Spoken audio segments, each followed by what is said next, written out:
is this ancient mythological connection to Thor. Specifically, Thor Dark World starts, thousands of years ago. And so all the music I actually write and record, it has to feel like it's part of a universe that has existed already.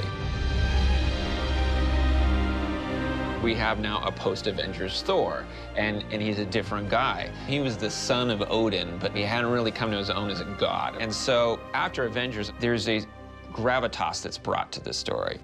Now Thor needed a theme that was different to reflect post-Avengers and this weight that he's now carrying.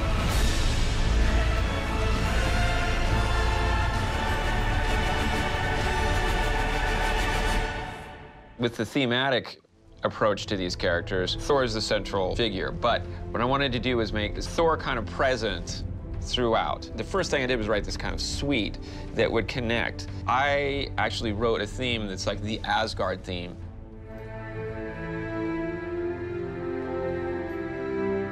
And I was thinking, no, I need something, even though that's kind of the more like pageant version, it has a pageantry. And then Thor shows up. So I needed something that was a lot more defined. So same theme, but kind of inverted. So that's where that came from.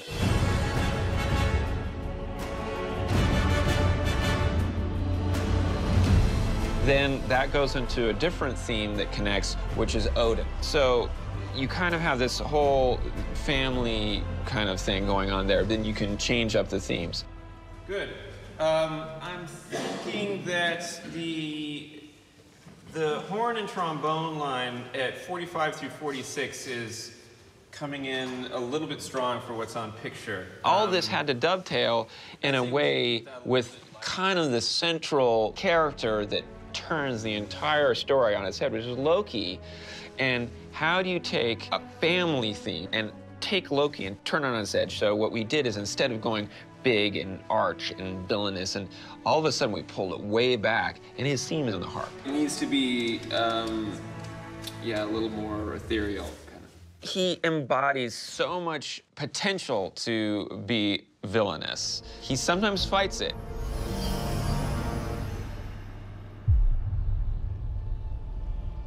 Now you see me, brother.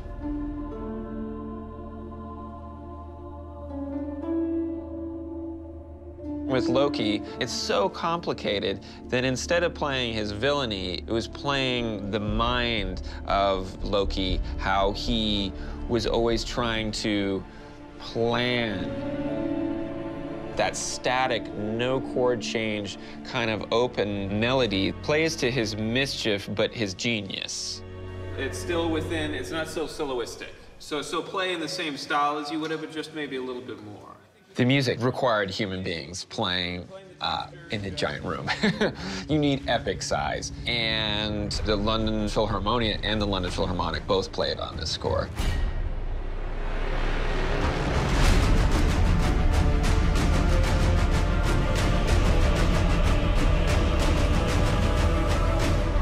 It widens the scope of a film when you can get that live sound in a big room that's like Abbey Road, that has had so many classic scores recorded there.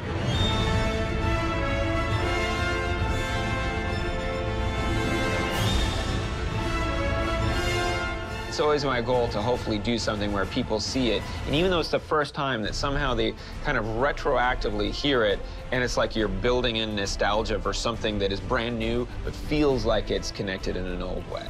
The hummable, memorable theme is the highest bar, I think. When I play it for all the Marvel executives and the directors and everything after the meeting, subconsciously at lunch, I noticed you start hearing people whistling it down the hall, and this was happening, and it was like, oh my gosh, I think we may have something here. For me, it's one of the great joys of composing.